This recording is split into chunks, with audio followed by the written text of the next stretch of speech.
कैसी भी विपत्ति या कैसी भी दुखद परिस्थिति आवे, हम आराध्य देव पर संशय न कर ले कि ऐसा क्यों।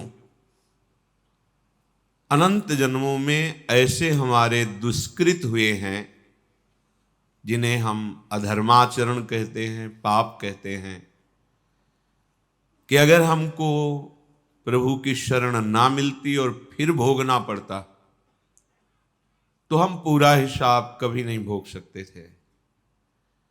प्रभु की शरण में है तो इसलिए बहुत कम करके हमें विपत्ति, दुख, संकट आदि जो प्राप्त हो रहे हैं उनमें भी कुम्हार की मटकी की तरह ऊपर से पीट रहे हैं पर अंदर से पूरा हाथ का सपोर्ट दिए हुए हैं। हमारे जीवन में यदि हम शरणागत हैं हृदय से, तो जो भी घटना, परिस्थिति, संकट, विपत्ति आती है हमें निराश नहीं होना। जितनी श्वासें हैं हर कष्ट सहते हुए प्रियाजू के चरणों में समर्पित करना, इसका निश्चित फल होगा प्रियालाल की प्राप्ति।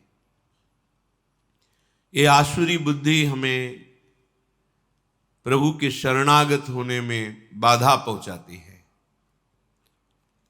इसी से हमें निराशा मिलती है। जितनी मात्रा में आसुरी बुद्धि होती है उतना ही भगवत मार्ग में निराशा पैदा करती है। और जिनके संपूर्णतया आसुरी बुद्धि का ही प्रकाश होता है उनको तो मार्ग ही समझ में नहीं आता है। आनंद का मार्ग भी उन्हें महान क्लेश और अशांति का मार्ग लगता है। किसी विपत्ति घटना में बहुत बड़ा मंगल विधान प्रभु का छुपा होता है। बड़े बड़े भक्तों के जीवन चरित्रों को जब पढ़ा गया, सुना गया और समझने की चेष्टा उनके चरण कृपा प्रसाद से की गई तो यही समझ में आया है कि उद्देश्य की प्राप्ति के लिए अब दुख सुख की परवाह नहीं करनी। जो भी दुख या सुखद परिस्थिति आती है वो शरीर के ऊपर आती है, आत्मा में तो कभी इसका प्रवाह, प्रवेश, कोई भी स्फुरना बिल्कुल नहीं है। ना दुख का प्रवाह है, ना विपत्ति, संकट, अस्त्र शस्त्र, मार पीट, इनका प्रवेश ही नहीं है। वही हमारा स्वरूप है। ना जानने के कारण शरीराभिमान से युक्त होकर बहुत सी गलतियां हो गई।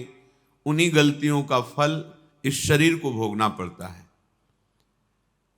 वही हमारे कर्म किसी की बुद्धि में बैठ करके हमें दंड देते हैं।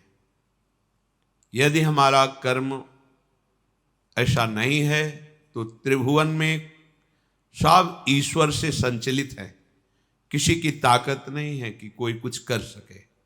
कई बार सत्संग में सुनाया है कि एक बाल्यावस्था से भगवान शालिग्राम की आराधना करते हुए विरक्त मार्ग के पथिक बने और हर समय भजन परायण और भ्रमण करते थे।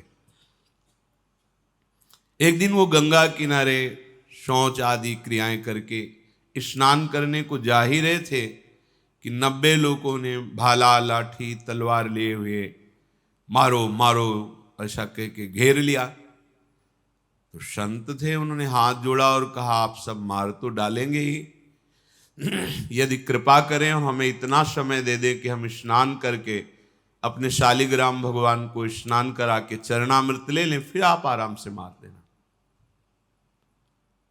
भगवान की इच्छा से वो रुक गए, स्नान किया, शालिग्राम भगवान का सांगोपांग स्नान आदि करा के पूजन किया, चरणामृत लिया और हृदय से प्रार्थना की, प्रभु इस जन्म में हमने तो कोई ऐसी गलती नहीं की जिसका ऐसा दंड मिले कि 90 लोग प्रहार करके मारेंगे। क्या इन 90 लोगों के मारने का रहस्य क्या है? सच्चे हृदय से प्रार्थना की तो भगवान उनके हृदय में स्फुरणा की और जैसे अपने को टीवी में दृश्य दिखाई देता है ऐसे दृश्य उनके सामने चलने लगा। उन्होंने 90 पुरुषों की हत्या की थी पूर्व जन्म में। तो भगवान ने कहा इनको 90 बार जन्म लेना होता और तुम्हें 90 बार मरना होता, पर मेरे भजन का प्रभाव है कि एक साथ ही 90 तुम पर प्रहार करेंगे। तुम मेरे ध्यान में निमग्न हो जाओ, शरीर छोड़कर अब तुम मेरे परम धाम को आओगे। भगवान ने हटाया नहीं, ये कृपा करी कि उसे 90 बार जन्मना मरना नहीं पड़ा। एक बार में ही 90 लोगों ने प्रहार किया और शरीर तो नाशवान ही है, एक ना एक दिन सबका छूटना है। शरीर छूटा और भगवत धाम को गए। अब अगर बाहरी चेष्टा देख ली जाए तो बड़ी भयावनी लग रही है कि भगवान का भक्त और 90 लोगों का मिलकर प्रहार करना, भगवान बचा नहीं सकते थे क्या? भगवान ने बचा लिया। बार बार जन्म मरण के चक्र से बचा। शरीर तो एक बार छूटता ही है सबका। बड़े महान सत्यवादी भगवत भजन करने वाले प्रताप राय जी की बहन उनके समीप आई कि आपके बहनोई की दशा बिगड़ चुकी है, बहुत औषधियां दिलाई पर वो मरणासन स्थिति में है। मुझे विश्वास है कि अगर आप कह दोगे तो फिर हमारे पति का जीवन बच जाएगा, नहीं तो बिल्कुल मरणासन, आप चलिए। तो उनका बहन हमारा जीवन भगवान को अर्पित है, हम भगवान से प्रार्थना किसी के बचाने की या सुख की या दुख निवृत्ति की ये सब नहीं करते। आज तक हमने कभी कोई कामना ही नहीं की अपने प्रभु से। पर जब बहन ने बहुत हठ किया तो गए, उनके बहनोई का सर गोद में रखा अपने, वो बहन के पति का, और माथा सहलाते हुए एकाग्र हुए भगवान से प्रार्थना की कि हे प्रभु करुणा करो, इनके कर्म संस्कारों को भस्म करके इनको जीवन दान दो। इतने एकाग्र थे कि उसी समय जो उनके पति थे वो बेहोशी अवस्था में थे। तो देखा कि भगवत पार्षद आए और उनसे कहने लगे कि अब तो हम तुम्हें नहीं प्रभु के पास ले जा पाएंगे, क्योंकि इतने महान भक्त ने संकल्प कर लिया है। तो वो रोकर भगवत पार्षदों से प्रार्थना करने लगे कि इतने जन्मों से मैं साधन भजन करके यही मांग रहा था कि अपने प्रभु से मिलूं, और आज मेरे मिलने का समय आया है। तो प्रताप राय भक्त होते हुए ऐसा कैसे कर सकते हैं कि भगवत मिलन में वो बाधा डाल दें? भगवत पार्षदों ने कहा भगवान अपने लाडले भक्त की इच्छा की पूर्ति निश्चित करते हैं। उनका नहीं नहीं, ऐसा प्रताप राय नहीं कर सकते। और ये बात उनकी पत्नी ने भी और प्रताप राय ने भी ध्यान में देखा। तत्काल शुद्धि आई बाहर। उनका नहीं नहीं प्रभु बिल्कुल नहीं, इनकी बिल्कुल रक्षा नहीं करनी, बिल्कुल नहीं। भगवान से मिलन का अवसर आया है, अब बिल्कुल स्वस्थ करने की जरूरत नहीं। अब आप, ये बात बहन ने भी देखी, उन्होंने कहा हाँ बिल्कुल नहीं। अभी तक हम अज्ञान की धरा में चाह रही थी कि इनका शरीर स्वस्थ हो और ये मेरे पति हैं, मैं सुखपूर्वक जीवन व्यतीत करूं, पर आज मुझे पता चला कि भगवान का विधान बहुत जन्मों के बाद आज मिलन का हुआ है, तो हम अपने सुख के लिए इस भगवत मिलन में बाधा नहीं डालेंगे। अगर भगवान ना बताते तो कैसे कोई रहस्य समझ पाता? ऐसे ही अपने लोग हैं, अपने लोगों के ऊपर भगवत कृपा है। अब जो भी विधान हो रहा है भगवत कृपा से युक्त हो रहा है। कहो सो कहाँ जहाँ प्रभु नाही, कोई ऐसा स्थान नहीं जहाँ प्रभु ना हो। तो उनके होते हुए हमारे को जो शारीरिक दंड, जो वाचिक दंड, मानसिक दंड मिल रहा है, वो मुझे पवित्र करने के लिए मिल रहा है। अगर उस दंड विधान में शरीर भी छूट जाता है तो राधा राधा हमें श्री जी की प्राप्ति होगी। शरीर तो छूटना ही है, आज या कल छूटना ही है। निराशा या भक्ति मार्ग में उत्साहहीनता ये बिल्कुल ठीक नहीं है। कोई संशय प्रवृत्ति आ जाना कि अगर भगवान का भजन करते भगवान होते तो ऐसा नहीं, बिल्कुल नहीं। बहुत कृपालु भगवान हैं, उनका जितना विधान है वो बड़ा कृपामय होता है। अपने को केवल प्रभु के चरणों में समर्पित करना, शेष बात वो देखेंगे। ऐसा कभी न सोचे कि भजन करने का फल है कि शरीर निरोग रहे, विपत्ति ना आवे, संकट ना आवे। ऐसा नहीं है। जो हमारे शरीर की रचना जिस कर्म से हुई है उसको वैसा ही भोगना पड़ेगा। भोगने की सामर्थ्य और उससे बेपरवाह होना, ये भजन का फल है। भोगने की सामर्थ्य और उससे बेपरवाह होना, ये भजन का फल है। और शुद्ध भजन का स्वरूप अपने प्रीतम के चिंतन में डूबे रहना है। आज या कल मृत्यु निश्चित है। इन सब बातों को लेकर हृदय में किसी भी तरह का प्रश्नवाचक चिन्ह शरणागति पर खड़ा कर देना, ये परमार्थ के लिए बहुत बड़ी बाधा होगी। भगवत कृपा हर समय हमारे हृदय में उल्लास पैदा करती रहती है। चलो आगे बढ़ो, पीछे हटने की, निराशा करने की कहीं कोई गुंजाइश नहीं। अमंगल नहीं है, या प्राण निकल जाना भी मंगल है। ये तो निकलेंगे ही, आज नहीं तो कल निकलेंगे। दुर्दशा तो होगी इस शरीर की, आज नहीं तो कल होगी। पर दुर्दशा होते होते हम ऐसी दशा को प्राप्त हो जाएं कि भगवद स्मरण न छूटे, प्रभु का चिंतन न छूटे।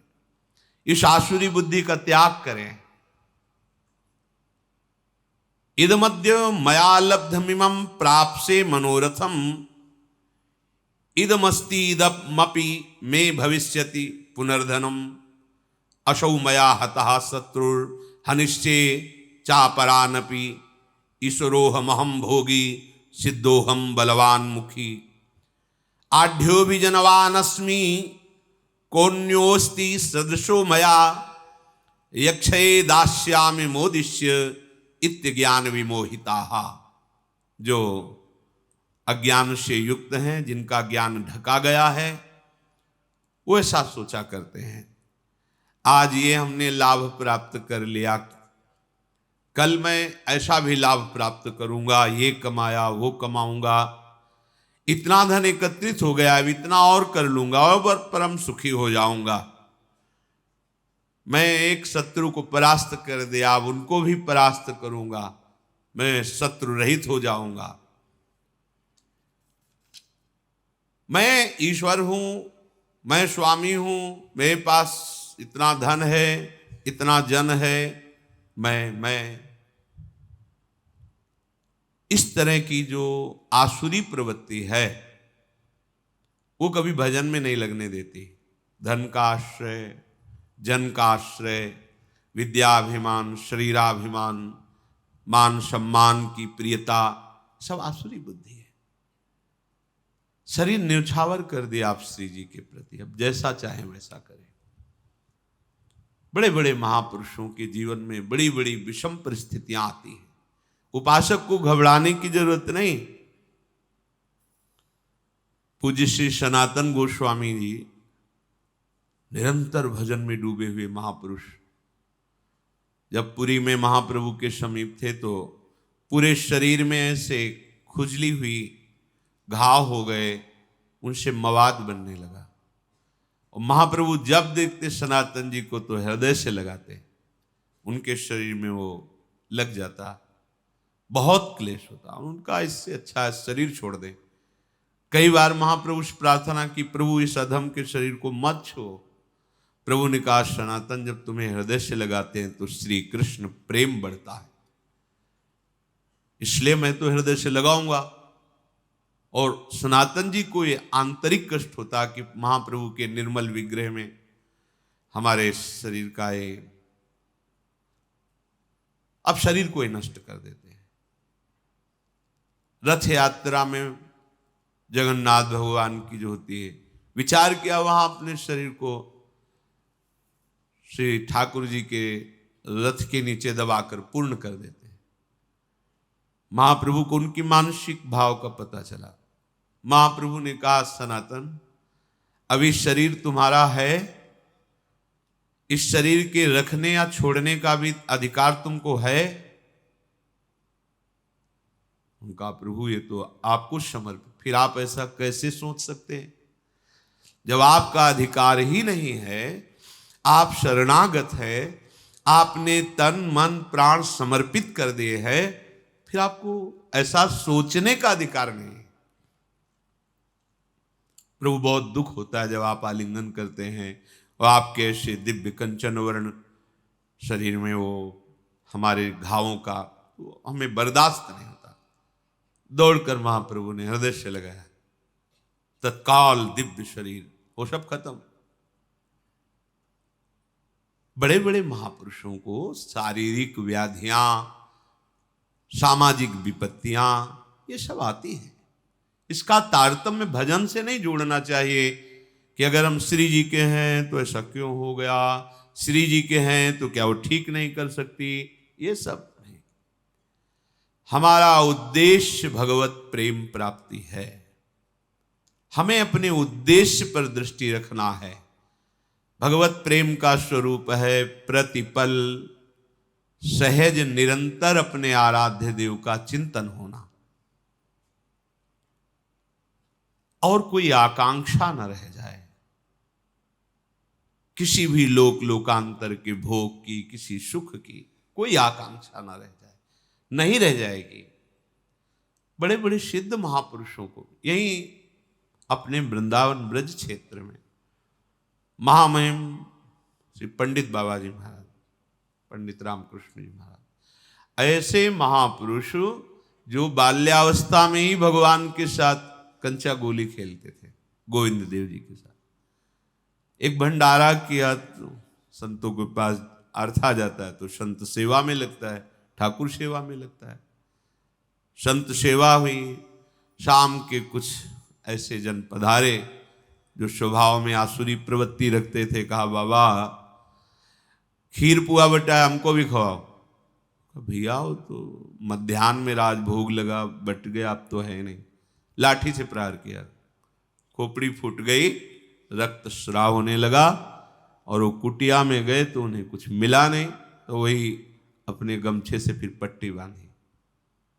इतने बड़े महापुरुष जो बाल्यावस्था से भगवत साक्षात्कार किए सिद्ध महापुरुष, इसका कोई महत्व नहीं है। किसी ने पीट दिया, किसी ने गाली दे दिया, कोई विपत्ति आ गई, कोई रोग आ गया तो बोले इनका भजन लघु है, इनके भजन में ताकत नहीं है क्या? नहीं, जिसने मारा था वो भस्म हो जाना। अभी साधुता समझते क्या हो? ये नहीं, मार्ग को समझिए, नहीं तो माया का कार्य है संशय और अविश्वास पैदा कर देना। संशय और अविश्वास ये जीवन का सबसे बड़ा संकट है, जो अनंत जन्मों के लिए बीज बो दिया भगवत विमुख होने का। इसलिए कभी संशय नहीं, कभी अविश्वास नहीं। जैसी भी परिस्थिति, बढ़ते चलो आगे, आगे बढ़ना है। अमंगल शब्द है ही नहीं, विश्वास कर लीजिए।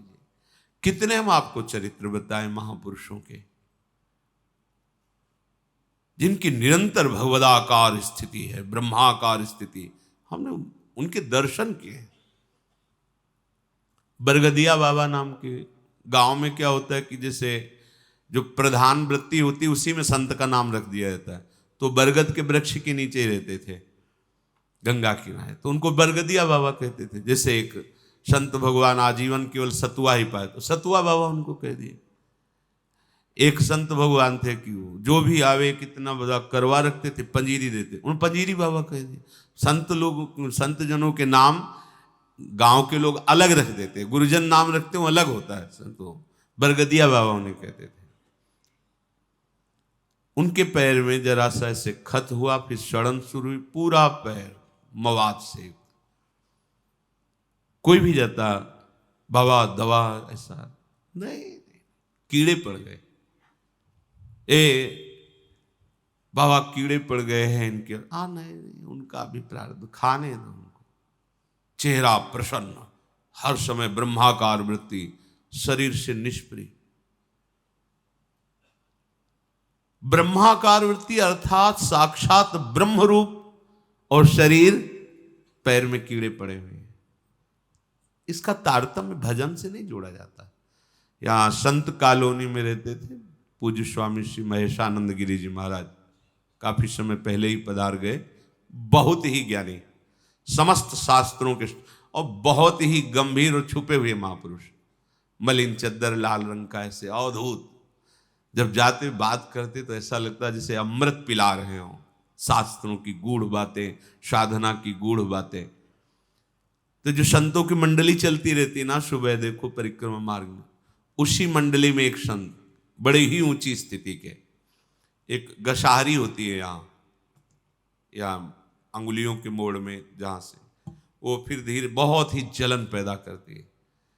2-3 दिन मंडली में नहीं गए तो स्वामी जी महाराज उनके समीप गए, महेशानंद गिरी जी, और देखा उनका। स्वामी जी रामकृष्ण मिशन, चलो इसका ऑपरेशन। नहीं नहीं स्वामी जी, 2-4 दिन में ठीक हो जाए। धीरे धीरे वो बढ़ी, फिर हाथ में 10 दिन बाद गए तो यहां तक हाथ ऐसे पीला मवाद से भरा। उनका स्वामी जी अब तो आपको चलना पड़ेगा, अब आपकी बात नहीं सुनेंगे, आपको चलना पड़ेगा। हाँ ठीक है, तो कल तक का समय दे दो, कल हम चलेंगे। हाँ स्वामी जी, कल तो हम गाड़ी लेके आएंगे, रामकृष्ण मिशन आपको ले।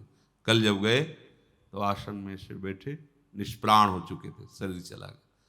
महापुरुषों जो भगवत चरणारविंद में इतने तल्लीन हैं, वो चाहें तो नई सृष्टि कर सकते हैं। वो अपने अंगों की पीड़ा को नहीं मिटाया, क्योंकि जानते नाशवान शरीर, इसको भोग लेते हैं और प्रिया प्रीतम के समीप चलते हैं। ये संशय वृत्ति हृदय में बिल्कुल नहीं होनी चाहिए कि यदि भजन का फल सुख है तो इनको बुखार क्यों आ गया, भजन का फल सुख है तो इनका अंग भंग कैसे हो गया, भजन का फल भगवान रक्षा करते तो इनको गाली किसने दे दी, इनको पीठ किसने दिया। हमें सावधान रहना है, हमारी निष्ठा में परिवर्तन ना आने पावे, और चाहे जैसी परिस्थिति हो वो हमारे प्रभु से पास होके आ रही, पक्का समझ लीजिए। हमारे द्वारा कितने भयंकर पाप हुए तुम क्या जानो, तो मेरे कृपालु प्रभु आज कृपा करके उनको बहुत कम में भुगता करके अपने मार्ग में ले चल रहे। उनकी कृपा का पता नहीं। हम लोग अज्ञानी केवल वर्तमान को देख, हमने तो भजन किया, कभी कोई गलती की, गलतियों का खजाना जमा है तुम्हारा। आज उनकी कृपा से तुम भजन कर रहे हो। तो ये शरीर जब बना था तो उसका प्रारब्ध निश्चित हो गया था, इस अवस्था में इस दंड को तुम्हें भोगना है, तो दंड दे रहे हैं और उसके साथ दुलार कर रहे हैं, और हमारा अविनाशी मार्ग पुष्ट हो रहा है। कितनी बड़ी कृपा है।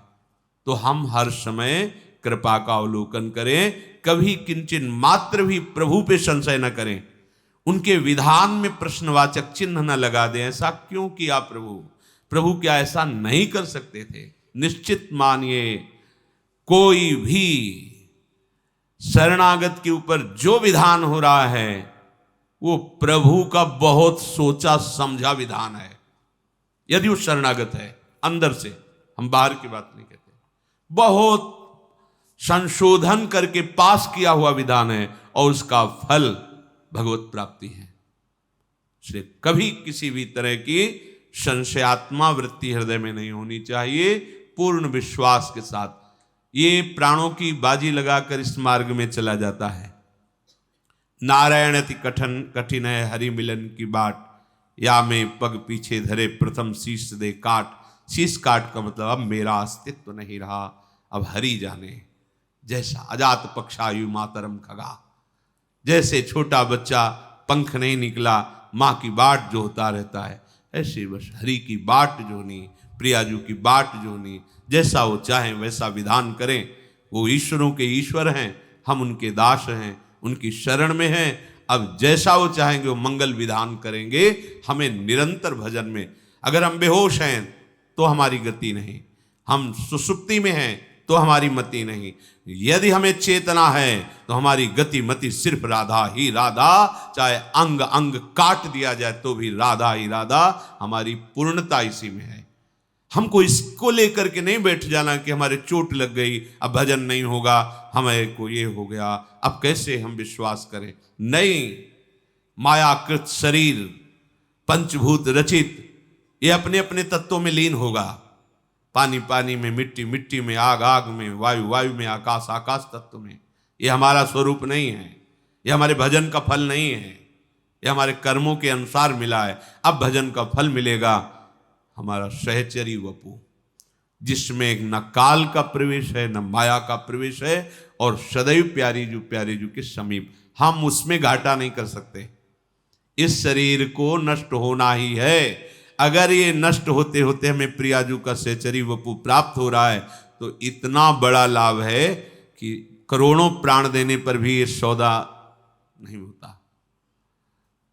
प्राण दिए यह प्रेम न पई, प्रेम बपू जो मिल रहा है, इसलिए इस शरीर की जो हो रही गति होने दो।